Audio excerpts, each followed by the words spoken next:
Good evening, everybody, and welcome to Spiritual Story Time. I'm Domo Geshe, if you're just the first time joining us. And we are in the process of learning the Gesar of Ling story. Last night was the first segment, and it was pretty scary that at the end, maybe I'll go back and read just the last sentence, because this poor child was really almost hunted down, even as an infant, because of jealousy in the kingdom, etc. You know, these kinds of stories. However, they thought that they had gotten rid of this child, and this is what happened. It says that the child laughed gently but knowingly, mockingly, then darted away in among the crowd. Now the steward's wife knew the child lived. The queen had known the moment she looked again into the child's eyes, not the eyes of a child, but of generations. So that's where we left off. And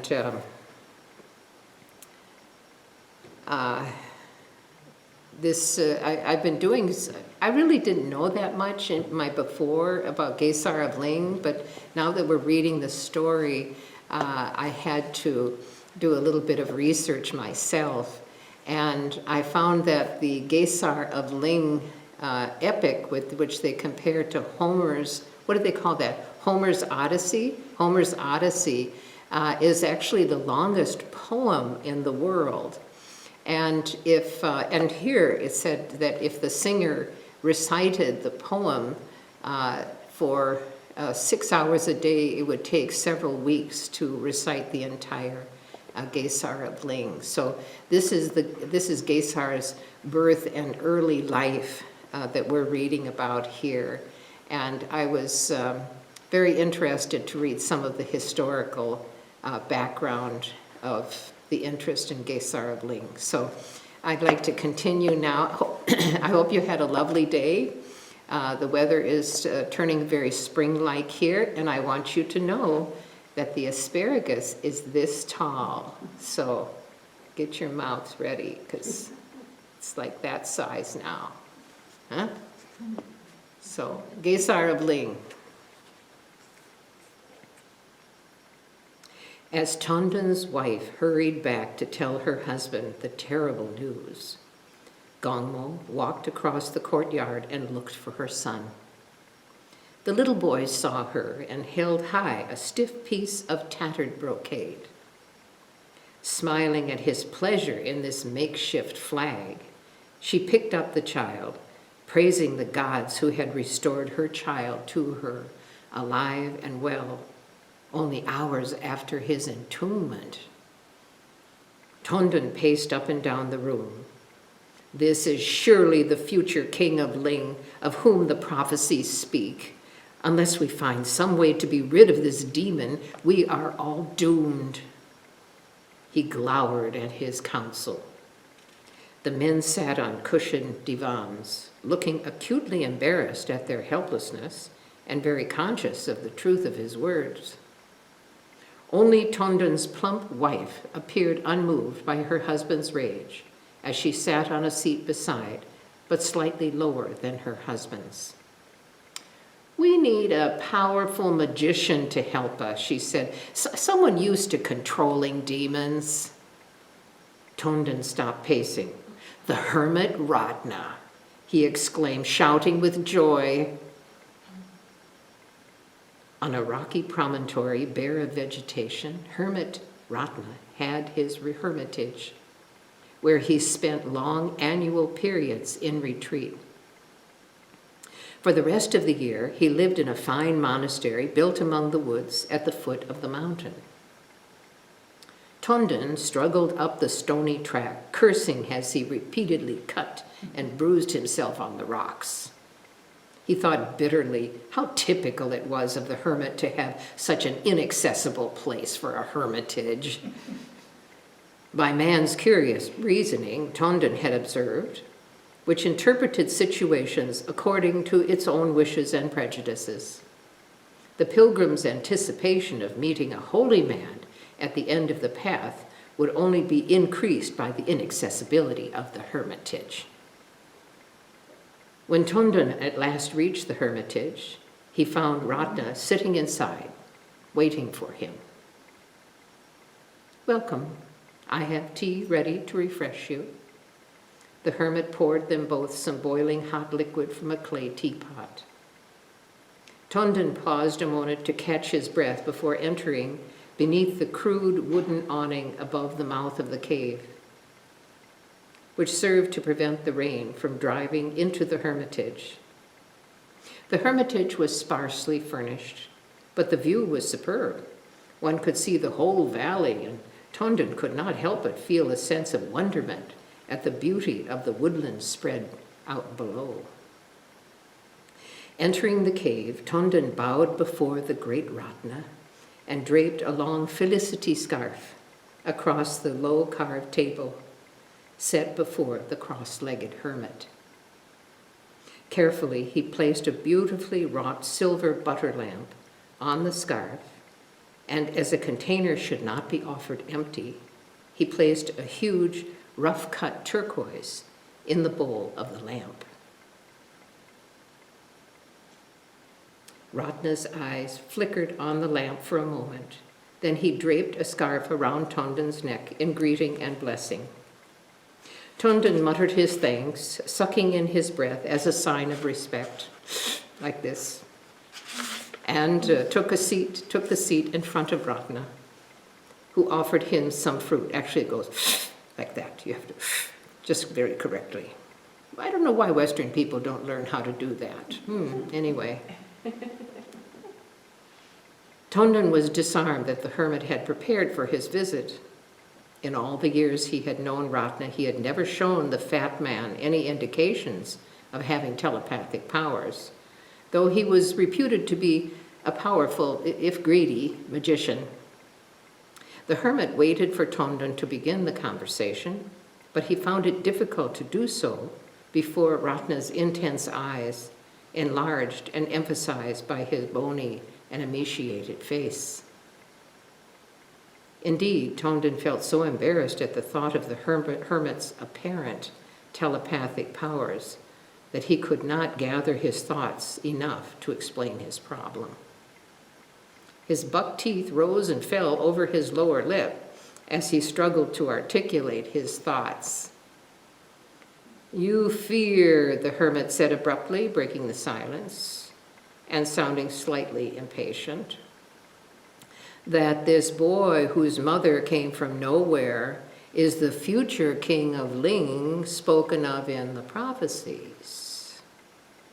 The spell was broken, and Tondan replied passionately, "It is true, it is true. I am nothing before this child." Tondan paused to make sure the significance of his words had been fully understood by the hermit.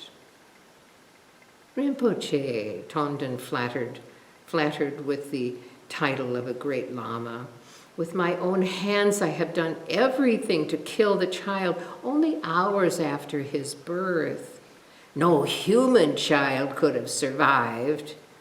Yet he did not have a mark on him. He laughed at me. What am I to do? I am doomed if this child lives to become king." The hermit Ratna watched Tondan and smiled slightly, his long fingers automatically fingering the amber beads of his rosary. "What size is this demon child?" he asked thoughtfully. "In hours, he grew from being a babe in arms to being a young child that can walk and talk, but he is still quite small." "Good," Ratna said briskly. "Now do not worry. I will deal with this child demon." It was clear to Tondan that Ratna had brought the interview to a close. Gongmo's baby, whom she had named Gesar, although only 3 weeks old, looked at least 4 years, and when he spoke, it was with a maturity of mind and such wisdom that his mother felt he was as old as the gods. Yet the child was a strange mixture, for he still had all the mischievous playfulness of a little child. After talking with him, Gongmo accepted his adult mind without question, but then would look on amazed as her young son ran out of the house to play and fight happily and uninhibitedly with the other children.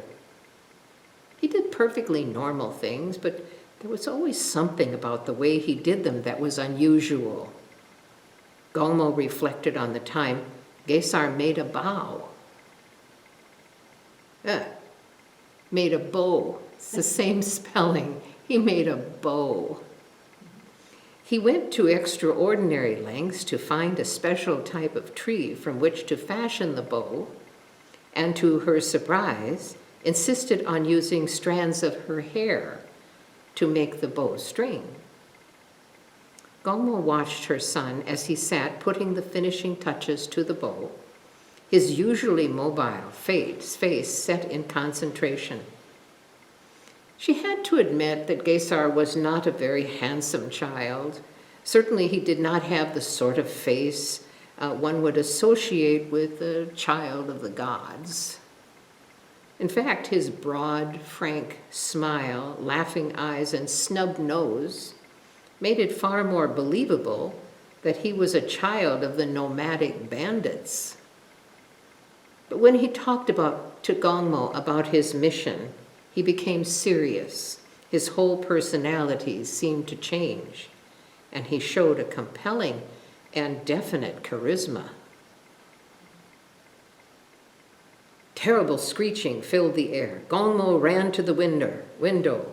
"Gesar, what is it?" She looked up and saw 3 enormous birds circling over the house like vultures over carrion. "What are they, Gesar? Never have I seen such birds." As Gongmo went outside for a better view, Gesar held his mother's arm. "No, Amala, do not go outside." "Why? Tell me, what is going to happen? What are these birds, Gesar?" The screeching was directly overhead. Gongmo slammed the window shutters and bolted them. Gesar did not reply.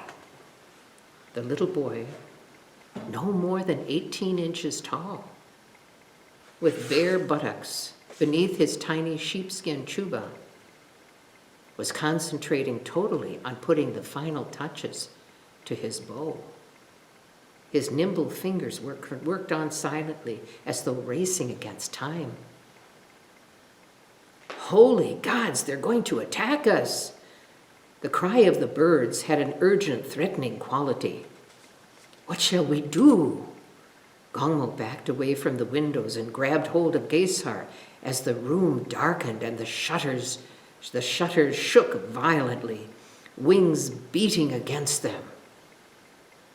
Gongmo instinctively held the child close, both to protect him and to seek reassurance. She looked down at Gesar, her magic child.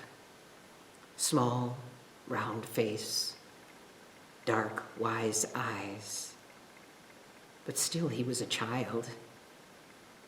Suddenly he slipped from her hold and stood alone in the middle of the room as the shutters of one of the windows splintered, and for a few seconds, framed in the window, Gongmo saw an enormous bird filling the room with eerie metallic rattle from its shimmering black feathers, its metal beak flashing with reflected light, the edge as sharp as a well-honed blade. As the bird launched itself at Gesar, the child, who already had an arrow on the bow, loosed it, a fragile wand only a few inches long. It pierced the bird's feathers. The creature screamed with pain, arched its back, then fell so close to Gesar that the point of its beak touched Gesar's leg and drew blood. Gongmo was terrified at the viciousness of the creature and ran to the window. Already the other two birds were prepared to swoop through the window. No, Gesar! Gongmo ran over to him as he struggled to lift the bar from the door. He looked up at his mother. Do not fear, Amala. Let me go to meet them. It is better. Gongmo hesitated, then reluctantly unbarred the door for her son. Swiftly the birds came out of the sky, close together. As they dived toward Gesar, Gongmo saw townspeople crouching on roofs and in doorways, terrified by the malevolent-looking creatures. Quicker than the eye could follow, Gesar fired 2 arrows. Each found its mark, and the 2 birds fell from the sky. Gongmo raced to her son, and soon they were the center of an enthusiastic crowd, with Gesar being carried around the town as a hero. Already most of the people of Ling had heard of the strange little boy, rumored to be the natural son of the king. Tanden was furious when he heard the news. His rage alternated with desperation at what seemed to be the inevitable outcome of his struggle with the boy. He was even more out of humor when he again climbed to Ratna's hermitage. The hermit was sitting outside the cave and clearly expecting Tanden. The steward thrust a scarf at the hermit, who was slightly disconcerted by his client's changed attitude. Well, your news? You do not know, Tanden sounded faintly sarcastic, that your metal birds have been destroyed by this devil child? Hermit Ratna was shaken. Tanden continued, I am lost. There's no one else who can do anything. You were my last chance. The hermit irritably spun a prayer wheel on the table to relieve his feelings. Do not be troubled, he said, trying to sound persuasively confident. It was a trial. I do not expect you to understand the subtleties of my actions, he said airily. Tanden knew enough about the hermit and his ways to see that he was trying to cover his error. Tanden wiped the sweat from his forehead with his sleeve and said, Rinpoche, remember this, if this devil child becomes king, you, all of us, will be in danger. I am a hermit, Ratna said. What need I fear? Tanden laughed.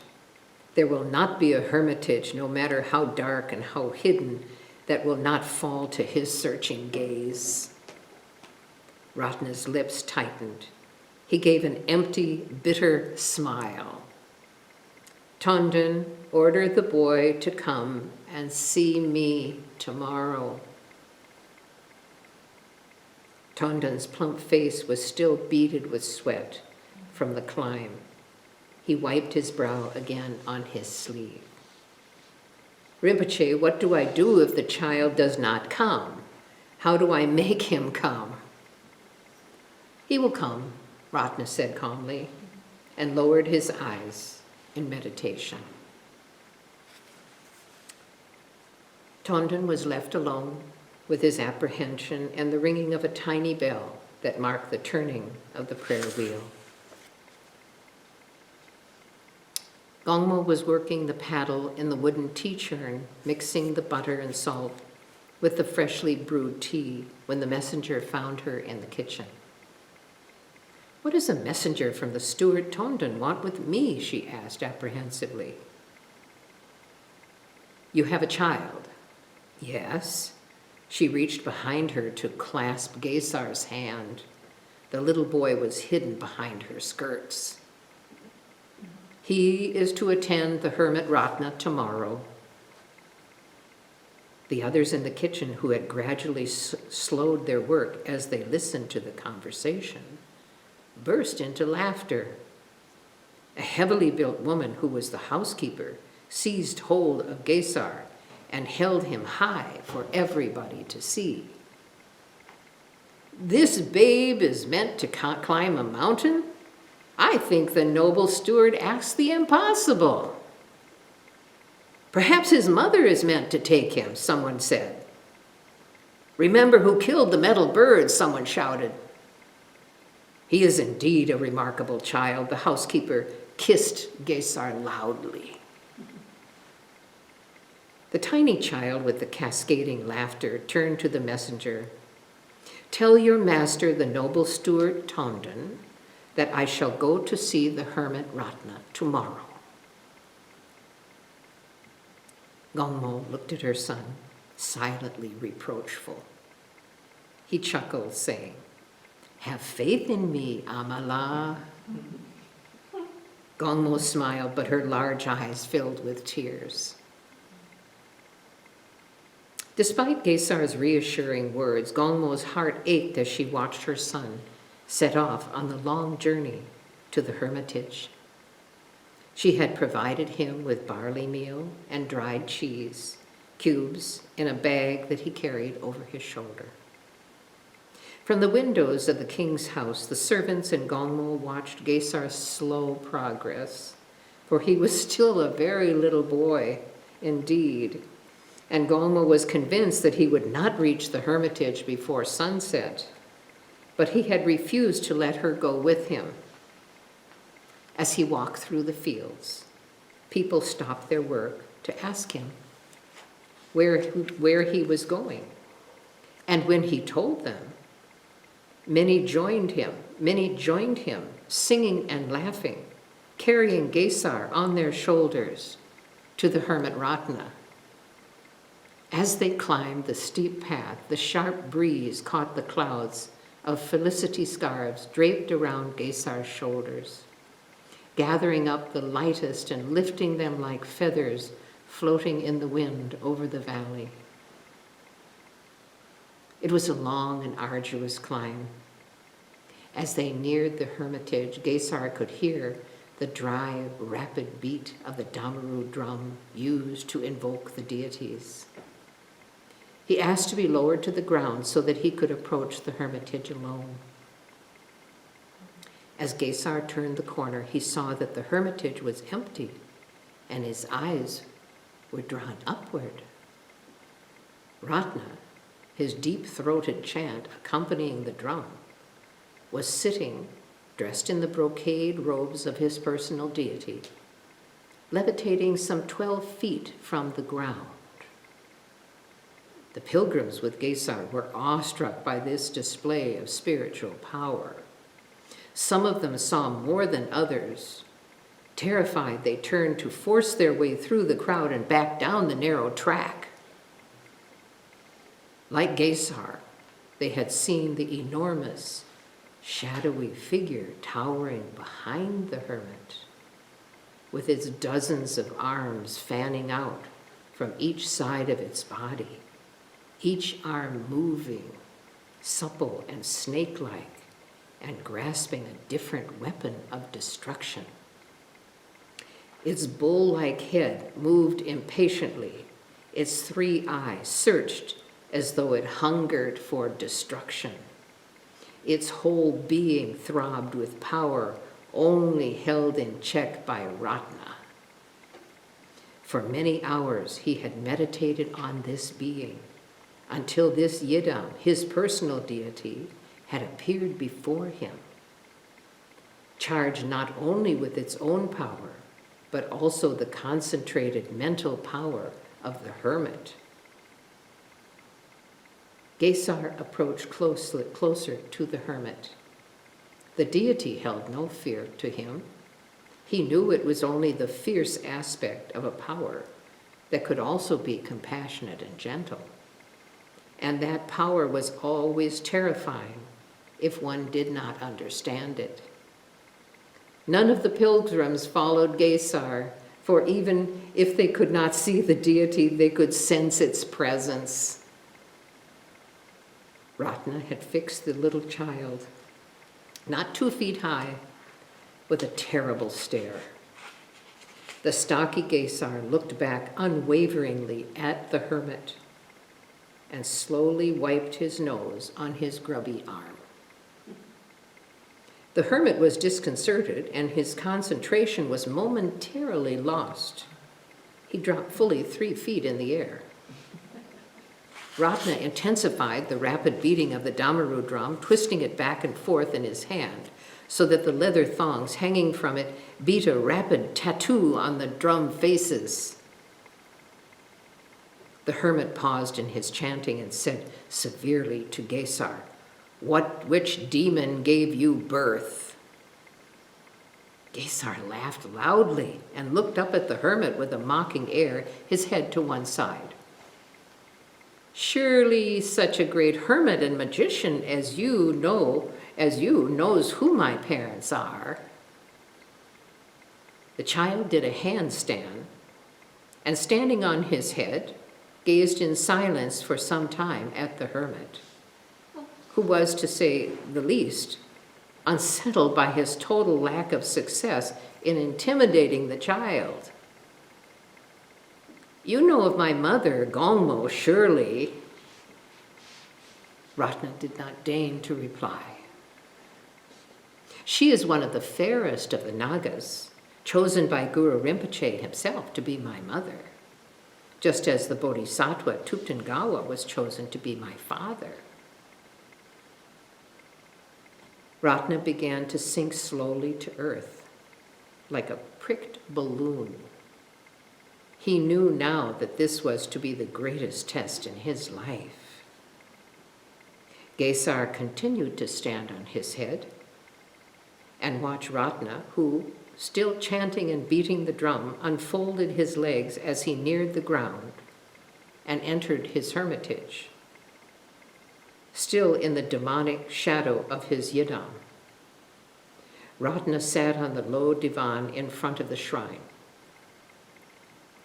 Gesar, who had carefully turned himself around so that he could face the hermit, although still upside down, said, "Tell me, Ratna, which is the real hermit Ratna? The one I see now?" He dropped to his feet and stood up. "The one I see now?" The hermit was not inclined to reply or engage in metaphysical debate. But his feelings, he had to retain some control of the situation, abruptly ceased drumming and said, "Neither has any objective reality. My form is passing.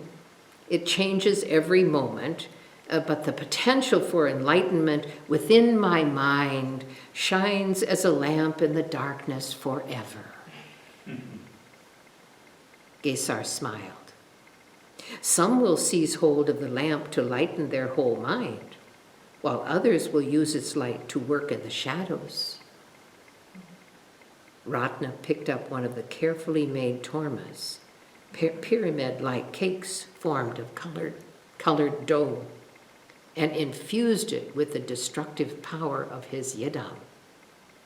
He hurled the torma at Gesar, who deftly caught it and reverently set it down on the ground, picking up a small piece that had broken off.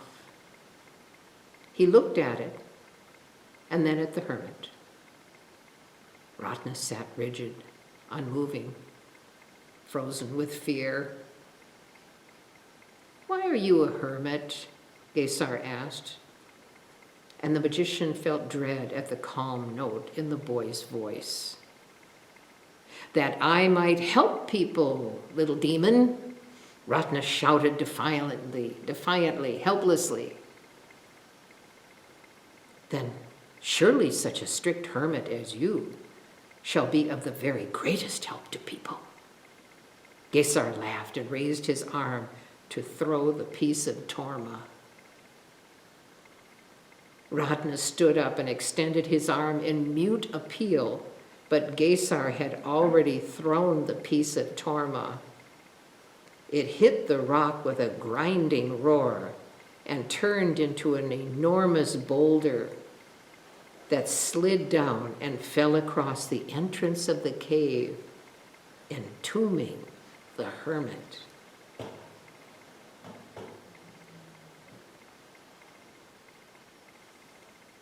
What do you think of that?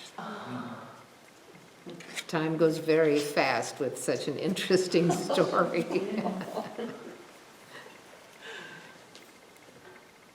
It's interesting that I'm sure you might have questions in your mind of like, why is this bad guy called Rinpoche, and where do his powers come from, and how he could have this yidam doing his bidding.